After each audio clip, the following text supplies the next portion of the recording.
नमस्कार रसिक श्रोते हो, दीपक रेगे कथाकथन चॅनलवर तुम्हा सगळ्यांचं मनापासून स्वागत आणि विनंती की तुम्ही जर आत्ता पहिल्यांदा चॅनलवर आला असाल किंवा अजूनपर्यंत चॅनल सबस्क्राईब केलं नसेल तर प्लीज चॅनल सबस्क्राईब करा.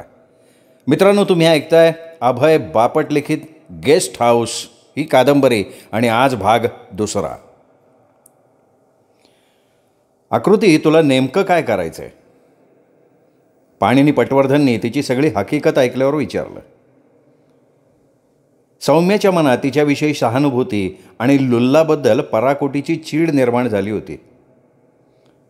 मला दाखवून द्यायचं आहे की नोकरी करणाऱ्या बायका म्हणजे गरीब गायी नसतात. आम्ही नोकरी करतो म्हणजे मालकाच्या हातातलं खेळणं नसतो. म्हणजे थोडक्यात त्याला अद्दल घडवायची आहे, त्याला धडा शिकवायचा आहे. बरोबर बरोबर तसं समजा. मग त्याला दोन मार्ग आहेत. एक म्हणजे त्याच्यावर नुकसानीचा दावा लावणं किंवा सरळ पोलिसात जाऊन त्याच्यावर फौजदारी गुन्हा दाखल करणं. पण एकाच वेळी दोन्ही नाही करता येणार. का नाही करता येणार? वास्तवाचा विचार करणं. ज्या क्षणी तू नुकसान भरपाईचा दावा लावशील त्याच क्षणी फौजदार तक्रारीची किंमत शून्य होईल. हुशार वकील असा मुद्दा मांडेल की तुला या गोष्टीचा अनुभव आहे आणि त्याचा तू फायदा घ्यायचा प्रयत्न करतेस. अच्छा, आणि मी पोलिसात तक्रार केली नाही आणि फक्त नुकसान भरपाई मागितली तर मग न्यायाधीश काय विचार करतील त्याच्यावर सगळं अवलंबून राहील. तुला कशाची भरपाई हवी आहे यावर ते अवलंबून असेल. तुला पैसे हवे असतील? नाही, मला माझ्या भावना दुखावल्याची किंमत पैशात नको आहे. मला माझ्या स्वाभिमानावर उभं राहायचं आहे. तुला काय म्हणायचं आहे ते समजलं मला. अशा प्रकारचं वर्तन तुझ्याच बाबतीत नाही तर कोणाच्याच बाबतीत घडू नये अशी तुझी इच्छा आहे. बरोबर? अगदी माझ्या मनातलं ओळखलं तुम्ही. पण हे सोपं नाही आहे. ते तुझ्यावर चिखलफेक करतील, तुला ब्लॅकमेल करतील. तूच त्याला अतिप्रसंग करायला कसं प्रवृत्त केलंस हे सिद्ध करतील ते. तू ठरव, तुला जायचं आहे पुढे. मिस्टर पटवर्धन, तुम्ही मला यात मदत करणार असाल आणि शेवटपर्यंत माझ्या बाजूनं लढणार असाल तर मी तयार आहे या लढाईला, ती मनस्वीपणे म्हणाली.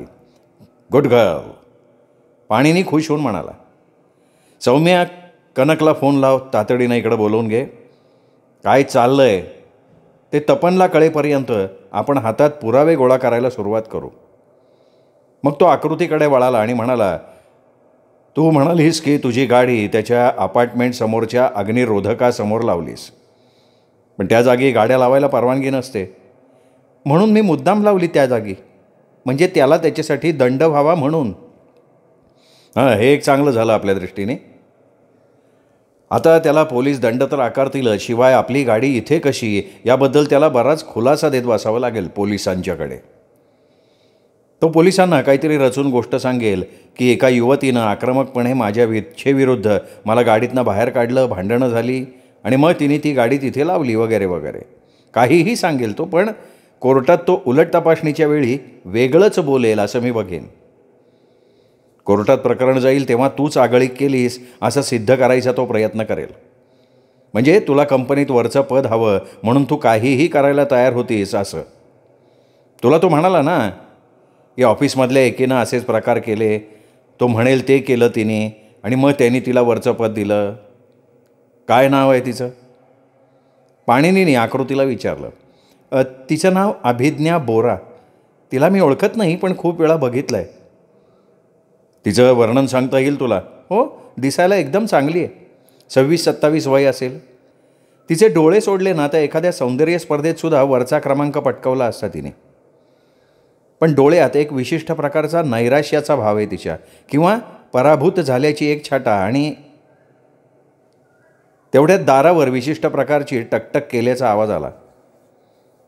कनक आलेला असणार. सौम्या, त्याला आत बोलव.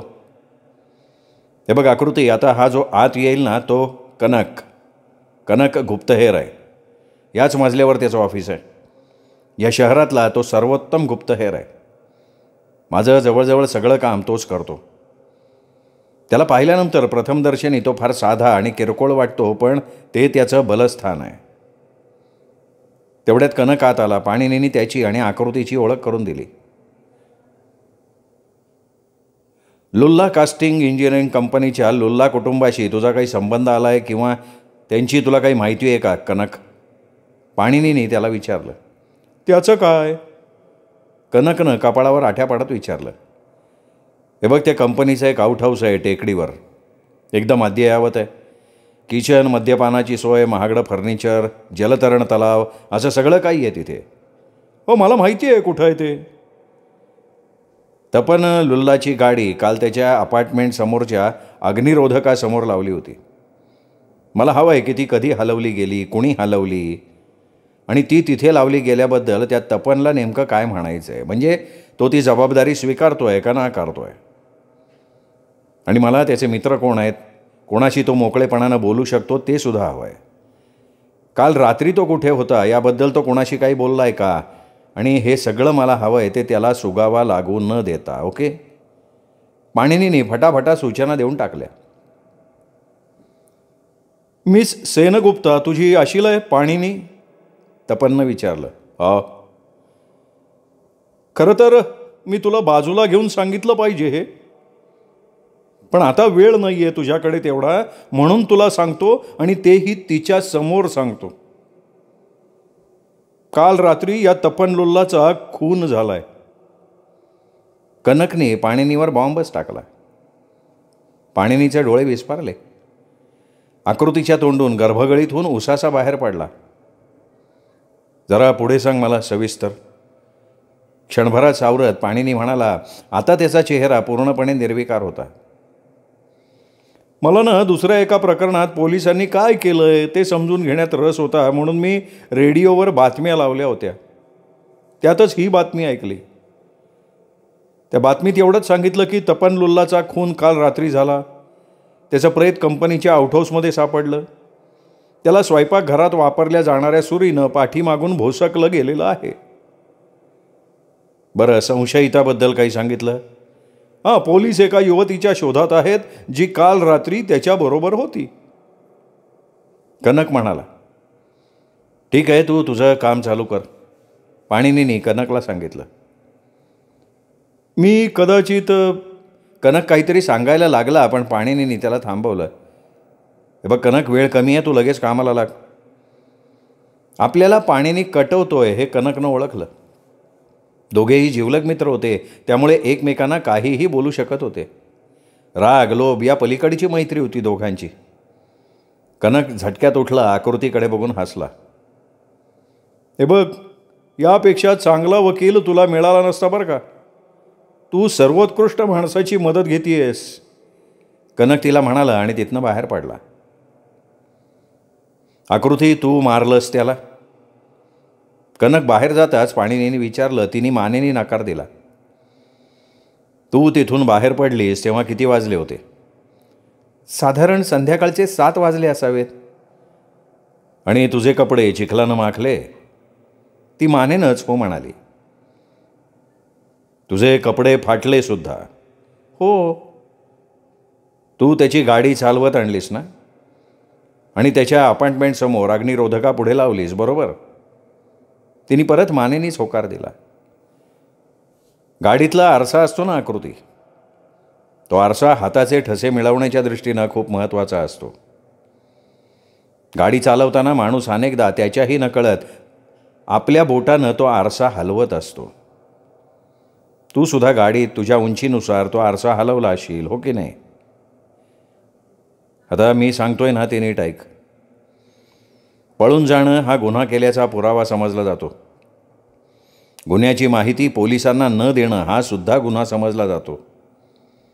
पण त्याचबरोबर आपला वकील काय सांगेल ते आशिलानं ऐकायचं असतं. जर चुकीचा सल्ला दिला त्या वकिलांनी तर ती जबाबदारी त्याची सनदसुद्धा जाऊ शकते. तुला पळून जायचा सल्ला मी देऊ शकत नाही, आणि त्याचबरोबर आत्ता तरी तू तुझी सगळी हकीकत पोलिसांना सांगणं योग्य होणार नाही. ती सांगण्यापूर्वी आपल्याला पूरक असा पुरावा गोळा करावा लागेल. तू म्हणालीस की तुझे फाटके कपडे तू तुझ्या घरात ठेवलेस? हो, घरात कपाटात ठेवले. ते अजूनही तुझ्या घरीच आहेत? अर्थात. बाहेरच्या कपड्यांचं काय? मी काटेरी कुंपला घालून सरपटत गेले ना, तेव्हा माझ्या कपड्याला चिखल लागला. नीट लक्ष दे माझ्या प्रश्नाकडे. रक्ताचे डाग लागले का कपड्याला? मांडीला लांब ओरखड आहे, त्याला रक्त आलं होतं. दुसऱ्यांदा मी जेव्हा तारेच्या कुंपणाखालून गेले आणि त्याच्या गाडीत घुसायचा प्रयत्न केला तेव्हा घाई झाली होती मला खूप, त्यामुळे असं झालं, तिने खुलासा केला. मग बाहेरचा ड्रेस फाटला? मला नाही वाटत तसं. मी आधी कुंपणाखालनं माझी पावलं पलीकडच्या बाजूला सरकवली, नंतर गुडघे, कंबर असं करत करत शेवटी डोकं बाहेर काढलं. त्यामुळे माझा ड्रेस वर वर सरकत गेला, त्यामुळे चिखल लागला, पण फाटला नसणार. घरी आल्यावर तू तुझे कपडे धुतलेस? नाही, मी ते सगळे वेगळ्या पिशवीत ठेवून दिले तसेच्या तसे. पोलीस काही मखलाशी करण्यापूर्वी मला काही गोष्टी करायला लागतील. मला तुझ्या अपार्टमेंटची किल्ली दे आणि आत जाण्याची परवानगीसुद्धा दे. जे काही योग्य असेल ते मी करणार आहे. तिने आज्ञाधारकपणे पर्समधनं किल्ली काढली, पाणिनीकडे दिली. तुम्ही माझे कपडे तिथनं हलवणार आहात का? जे तसं करणं म्हणजे पुराव्यात ढवळाढवळ केल्यासारखं होईल. ती पोलिसांना करू दे. नाही, मला नाही कळलं तुम्हाला काय म्हणायचं आहे. तुला न कळलेलं बरं आहे. हे बघ, माझ्याकडे वेळ कमी आहे. पोलिसांनी तुला प्रश्न विचारण्यापूर्वी मला तुझं काहीतरी करायला पाहिजे. पण मला वाटलं की मी पोलिसांपासून दूर पळून जायचं नाही असं तुम्ही म्हणालात. आकृतीनं गोंधळून विचारलं. हो, अगदी बरोबर म्हणालो मी. तू पळून जायचंच नाही आहे कुठे. अशा परिस्थितीत सर्वसामान्य मुलगी काय करेल ना ते तू करायचं आहे. तिचा गोंधळ अजूनच वाढला. सर्वसामान्य मुलगी पोलिसांना सांगेल ना? तू माझा सल्ला ऐकणार आहेस. पोलिसांना काय सांगायचं, कधी सांगायचं ते मी ठरवणार. सध्या तू संपर्काच्या बाहेर जा. पळून जाऊ नकोस. या दोघात फरक आहे, कळतं आहे का तुला? खरं तर नाही कळत आहे. हे बघ, मी सांगतो काय करते. अगदी सामने सामने करायची वेळ आली आणि तू काय केलंस, कुठे कुठे गेली होतीस हे सांगायची सक्ती पोलिसांनी केली तर त्यांना सांग की तू माझ्या सल्ल्याप्रमाणे जाणार आहेस. पण तो अगदी शेवटचा पर्याय. मी तुला सांगेपर्यंत तू त्या पातळीवर जाऊन बोलायचंच नाही आहेस. आता पहिली गोष्ट कर, म्हणजे इथून ऑफिसला गेलीस की साहेबांच्याकडनं बोलणी खाऊन घे. नाही, ते फार अवघड नाही. एकदा त्यांना कळलं की मी तपन. नाही, तसं नाही. तपन मेलाय त्यामुळे तू त्याच्याबरोबर होतीस हे तू त्याला सांगू शकणार नाहीस. तू जोपर्यंत एखादा पुरावा मागे ठेवत नाहीस त्या आउटहाऊसमध्ये गेल्याचा, तोपर्यंत त्यांना कळणार नाही आणि त्यामुळे तुला ते त्या कारणाचं ओरडू शकणार नाहीत. त्यामुळे दुसऱ्या काहीतरी कारणानं ते तुला ओरडतील असं बघ. म्हणजे कामात चूक करणं किंवा वाद घालणं असं काहीतरी करून बघ. ठीक आहे, करते तसं काहीतरी. नंतर काय? तुझी या शहरात कोणी जवळची मैत्रीण आहे? आहे एक खास मैत्रीण, पण या शहरात नाही, बाजूच्या शहरात, देवनारमध्ये. मैथिली आहुजा असं नाव आहे तिचं. दिसायला कशी आहे? 27 वर्षांची आहे. तपकिरी छटा असलेले केस आहेत. दिसायला छान आहे. एका सौंदर्य स्पर्धेत तिने बक्षीस मिळवलं होतं पूर्वी. मी तिच्या इतकी सुंदर नाही आहे, पण आमच्यात खूप साम्य आहे. बऱ्याच जणांना ना आम्ही बहिणी वाटतो. ती काय करते सध्या? सेक्रेटरी म्हणून नोकरीला आहे. चांगली नोकरी आहे ती. आम्ही एकमेकींना खूप आधीपासून ओळखतो. म्हणजे मी लुल्ला कंपनीत लागण्याआधीपासून. खरं म्हणजे मी त्या कंपनीत लागले ना ते तिच्यामुळे. तिने माझ्यासमोर कोणाला तरी फोन केला आणि मग मला म्हणाली की मुलाखत देऊन ये, तुझं काम झालं आहे. आणि खरंच बाहेर एवढे उमेदवार बसले होते, पण मला थांबायला सुद्धा लागलं नाही. थेट आत गेले. मुलाखत झाल्यावर नियुक्तीचं पत्र घेऊन बाहेर आले. ठीक आहे, तर मग जा आता ऑफिसला आणि साहेब तुला ओरडतील असं मात्र नक्की बघ. नंतर ऑफिसमधनं निघून जा आणि मैथिली आहुजाला फोन करून सांग की तुला साहेब वाटेल तसं बोलले. हाकलून द्यायची भाषा केली.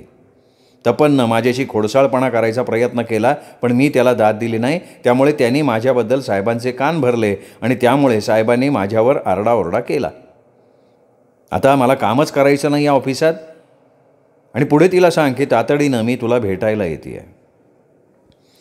तिला तपनबद्दल आधीपासून माहिती होती. काल रात्री मी तिला फोन केला आणि विचारलं की तूच मला या कंपनीत लावलंस नोकरीला, मग कंपनीत असे लांडगे आहेत याची मला आधी कल्पना का नाही दिलीस? हो, ऐशी. मग यावर ती काय म्हणाली तुला? ती म्हणाली की इतर कुठल्या ऑफिसमध्ये असे प्रकार चालत नाहीत असं तुला वाटतंय का? लांडगे काय, लांडगे सगळीकडेच असतात. आपण ठरवायचं त्यांना कसं हाताळायचं ते. मग मी जेव्हा तिला कालचा प्रसंग सांगितला आणि तपनची गाडी अग्निशमन यंत्राच्या खांबासमोर लावल्याचं तिला सांगितलं, तेव्हा ती हसायलाच लागली. हे बघ, तू आता लगेचच तुझ्या त्या मैत्रिणीकडे जाणं इष्ट आहे. तिचा फोन नंबर सौम्याकडे देऊन ठेव. जेव्हा तिला खून झाल्याचं कळेल तेव्हा तिला सांग की याची वाच्यता कुठेही करू नकोस. मी तिला खुनाबद्दल काही सांगू नको?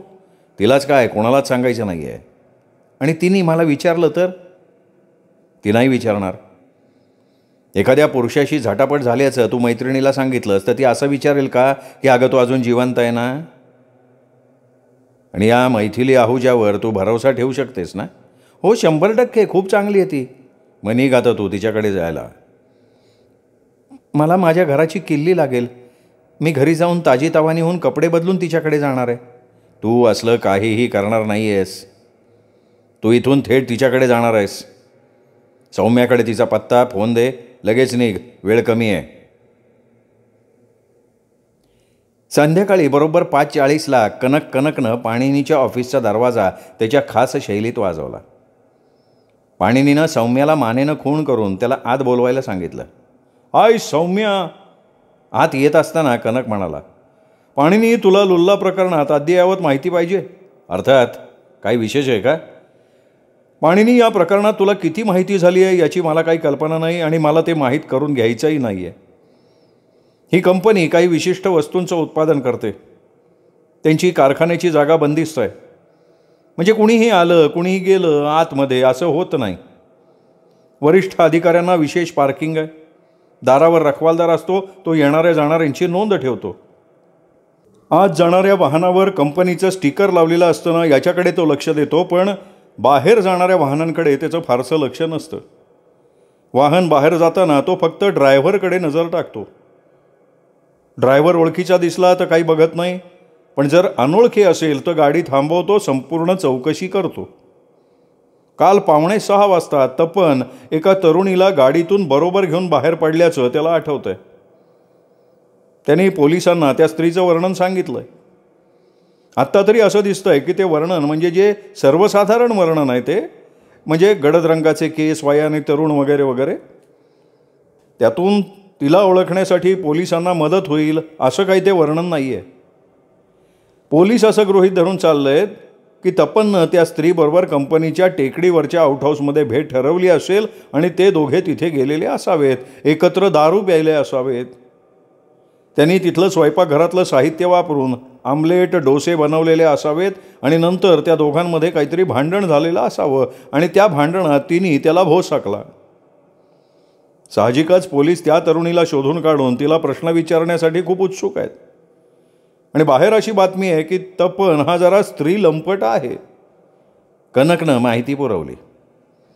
पाणिनीने ती माहिती डोळे बंद करून शांतपणे ऐकली. पोलिसांचा असा अंदाज आहे, ज्या अर्थी ऑफिसची वेळ संपल्यानंतर अर्ध्या-पाऊण तासांनी ते दोघं गाडीतनं बाहेर पडले, त्या अर्थी ती मुलगी त्या ऑफिसमध्येच काम करत असावी आणि त्यांनी तिच्याशी त्या आउटहाऊसमध्ये भेट ठरवलेली असावी. आता या सगळ्याचा परिपाक म्हणून पोलिसांचा अंदाज जर तुझ्या अशिलापर्यंत पोहोचत असेल तर तिला तिची हकीकत काय आहे ते सांगायला सांग. त्यांनी तिच्याशी अतिप्रसंग करायचा प्रयत्न केला म्हणून स्वसंरक्षणार्थ तिने त्याला भोसकलं म्हणून पोलीस तिला पकडून प्रश्न विचारण्याच्या ऐवजी तिने स्वतःहून हे सांगणं योग्य होईल असं मला तरी वाटतंय बरं का पाणिनी. धन्यवाद कनक. तू तुझी माणसं कामाला लाव. आणि ही आउटहाऊसची जागा नेमकी कुठं आहे? कनकनं पाणिनी पटवर्धनला एक नकाशा काढून ती जागा नक्की कुठे आहे हे समजावून सांगितलं. पाणिनी पटवर्धननी तो नकाशा घडी करून आपल्या खिशात ठेवला. ठीक आहे, तुझं काम तू चालू कर. मी आणि सौम्या रात्री जेवायला बाहेर जायचं ठरवतोय. जेवण झाल्यानंतर मी तुला पुन्हा संपर्क करीन. पुढे काय करायचं आहे याचा मला जरा विचार करू दे.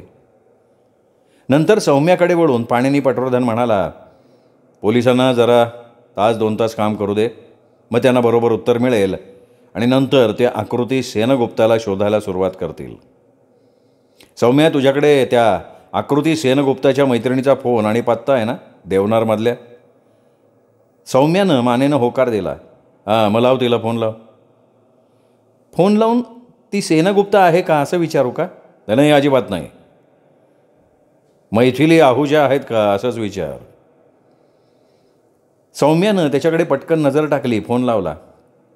थोड्या वेळानं ती म्हणाली, सर, मैथिली आहुजा बोलतीये. पाणिनी पटवर्धननी फोन उचलला आणि विचारलं, मिस आहुजा? हो. पलीकडनं उत्तर आलं, हे बघा, मी पाणिनी पटवर्धन, वकील. पण फोनवरनं माझं नाव उच्चारू नकोस. मला सांग, तू आकृती सेनगुप्ताशी बोललीस का? अर्थात. पण माझा विश्वास बसत नाही हो की मी तुमच्याशी बोलतीये. मी तुमची फार मोठी चाहती आहे. आकृती तिथे आहे का? हो, आहे. माझ्यासाठी काहीतरी तू करावंस असं मला वाटतंय. नक्कीच करीन. काय करू सांगा? एकतर तू पलीकडून कमीत कमी शब्दामध्ये माझ्या प्रश्नाला उत्तर दे, म्हणजे सेनगुप्ताला कळणार नाही की तू कोणाशी बोलतीयस. पाणिनी तिला म्हणाला, ठीक आहे. आता मला सांग की तू तिला मदत करायला तयार आहेस? हो, नक्की. तुझ्याकडे गाडी आहे? हो, आहे. सेनगुप्ता कुठे राहते तुला माहिती आहे? हो. तिला काहीतरी बहाणा करून तिथनं बाहेर पाड. तिला सांग हवं तर की तू तुझ्या मित्राला भेटायला चालली आहेस. तिला हे सांगू नकोस की मी तुला तिच्या अपार्टमेंटमध्ये बोलवलं आहे म्हणून. नंतर तू तुझ्या गाडीत बस, सरळ आकृतीच्या अपार्टमेंटपाशी ये, पण घराजवळ गाडी लावू नकोस. एखादा चौक अलीकडे गाडी लाव. तू सिगरेट ओढतेस का? हो, काही काय. ठीक आहे, जेव्हा तू त्या अपार्टमेंटच्या समोर येशील तेव्हा एक सिगरेट शिलगाव. अहो, हे जरा विचित्र नाही आहे का? बायका सिगरेट ओढतात का आपल्या इथे असं सर्रास? म्हणजे रस्त्यावर सिगरेट ओढणं हे विचित्र आहे असं म्हणायचं आहे का तुला? हो, तसंच म्हणायचं आहे. ते विचित्र दिसावं म्हणूनच मी तुला तसं सांगितलं आहे. विचित्र दिसेल पण कोणाला संशय येणार नाही. तू सिगरेट ओढलीस की तूच मैथिली आहेस हे मला कळेल आणि मी तुझ्याकडे येईन. पण समज सिगरेट ओढल्यानंतरसुद्धा मी पुढच्या मिनिटात तुला भेटायला आलो नाही तर काहीतरी धोका आहे म्हणून मी आलेलो नाही असं समज आणि तशीच पुढे चालत राहा. एखादा चौक पुढे जा, मग सरळ गाडीत बस आणि निघून जा. नीट समजलं मी काय सांगितलं ते? पाणिनीनी तिला पुढे विचारलं. मला वाटतंय मला समजलं आहे नीट. मग तुला तिथे पोचायला किती वेळ लागेल? साधारण अर्धा तास. छान, निघ मग. सांगितलेलं सगळं नीट लक्षात ठेव.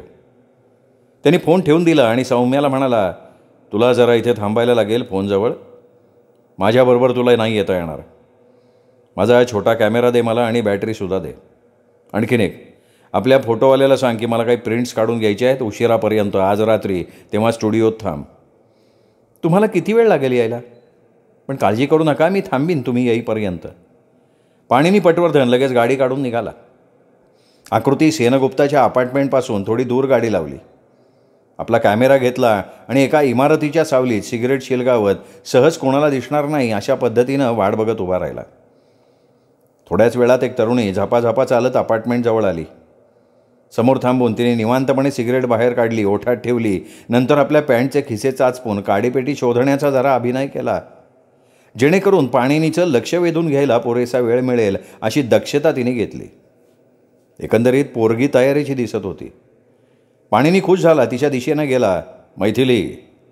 पाणिनी पटवर्धन? तिने उलट प्रश्न केला. चल लगेच जाऊया. कुठे जायचं आहे? आत्ता तरी आकृतीच्या घरात. मी तिला काहीही मदत करीन पटवर्धन, पण मला सांगा भानगड काय आहे? मी आत्ता रेडिओ लावला होता गाडीतनं येताना, तेव्हा मी ऐकलं की तपनचा खून झाला आहे. मला माहिती आहे की आकृतीची काल त्याच्याशी झटापट झाली. मला सांगा या दोन गोष्टींचा परस्परांशी संबंध आहे? तिच्या प्रश्नाला सरळ उत्तर द्यायच्याऐवजी पाणिनीने तिलाच विचारलं. तू म्हणालीस की तू तिला काहीही मदत करायला तयार आहेस म्हणून. अर्थात. पण पटवर्धन, तुम्ही माझ्या प्रश्नाचं उत्तर नाही दिलं. तुझं निरीक्षण म्हणून बरोबर आहे ते, पण उत्तर द्यायची वेळ नव्हे ही. बोलता बोलता ते दोघं आकृती राहत होती त्या मजल्यावर आले.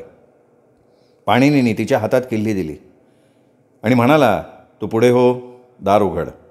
एकदम सहज वावर, जणू काही तूच आकृती आहेस.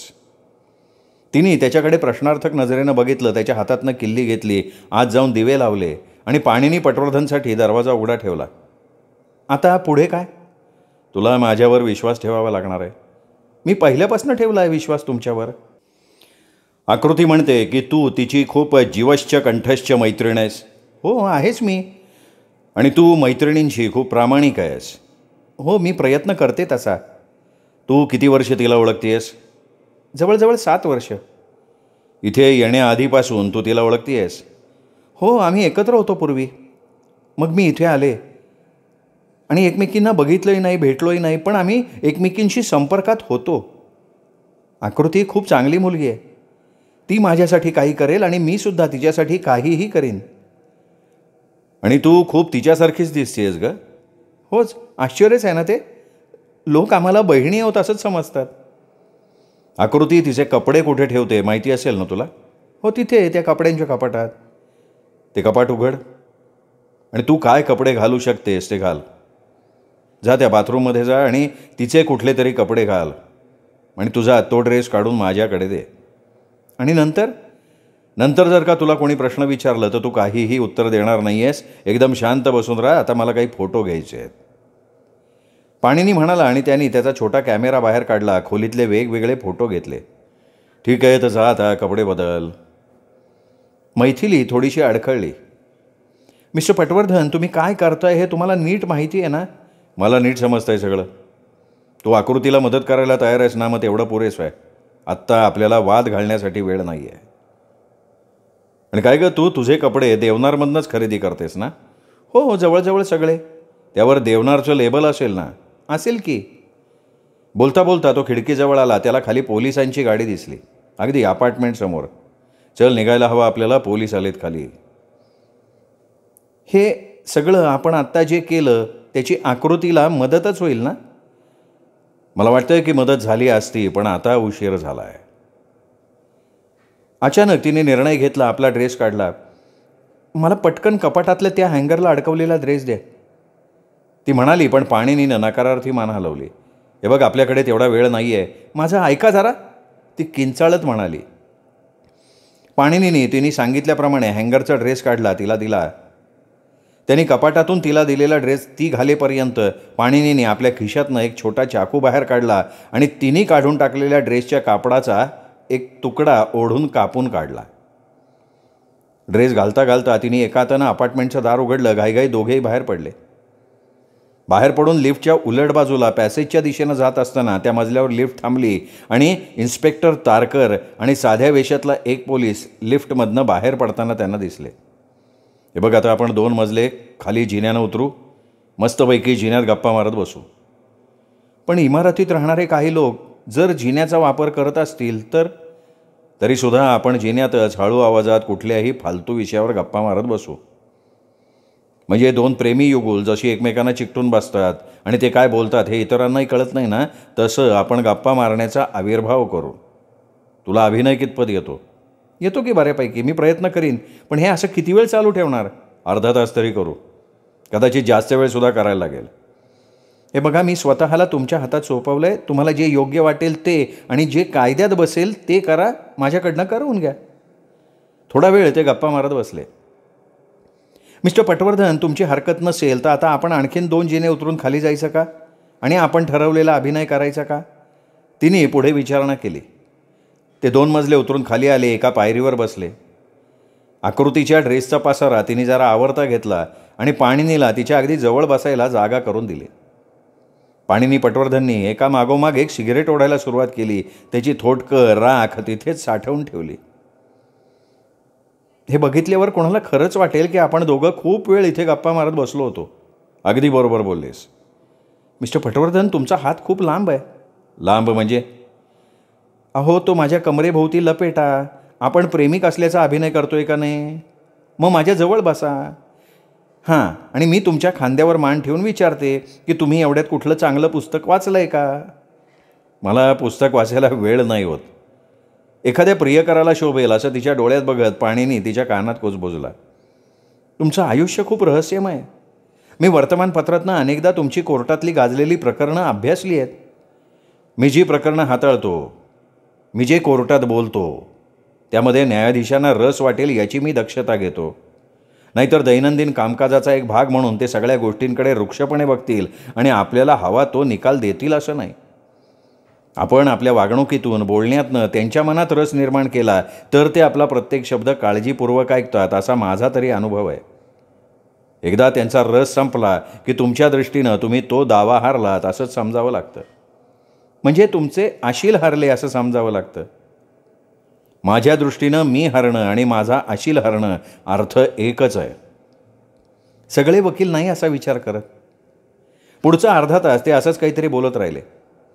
त्यांच्या चेहऱ्यावरचे भाव आणि ती बोलत असलेली वाक्य याचा एकमेकांशी सुतराम संबंध नव्हता. शेवटी सुटकेचा निश्वास टाकून पाणीनी म्हणाला, वा, मस्त गेला अर्धा तास. आता दुसऱ्या मजल्यावरनं लिफ्टनं खाली उतर, दारातून बाहेर पड. जर पोलिसांची गाडी बाहेर असेल तर चालणं चालू ठेव, मागे येऊ नको. जर पोलिसांची गाडी दिसली नाही तर काहीतरी विसरल्याचं भासून पळत पळत लिफ्टपाशी ये, लिफ्ट पकड, दुसऱ्या मजल्यावर ये, जिनेच्या दारापाशी ये, मला खूण कर. जर पोलीस असतील बाहेर तर मी परत न येता चालत राहायचं. आणि जायचं कुठे? देवनारला. परत कधी भेटता येईल तुम्हाला? नाही सांगता येणार मला आत्ता तरी, पण जमलं तर उद्या ऑफिसला न जाता रजा घे, म्हणजे तुला फोनवर उपलब्ध होता येईल. ठीक आहे, निघते मी. बराच वेळ झाला ती परतली नाही. पाणीनी पुढची 20 मिनटं तिथंच बसून होता. त्यातली शेवटची 10 मिनटं त्यांनी किमान डझनभर वेळा तरी घड्याळात बघितलं असेल. शेवटी उठला तो. आपले कपडे झटकले, लिफ्टनं खाली लॉबीपर्यंत गेला, बाहेर पडला. कुठेही पोलिसांचा मागमूस दिसत नव्हता. त्यांनी सरळ आपली गाडी पकडली आणि ऑफिसला निघून आला. श्रोते मित्र, हा होता दुसरा भाग. तिसरा भाग उद्या. तोपर्यंत नमस्कार.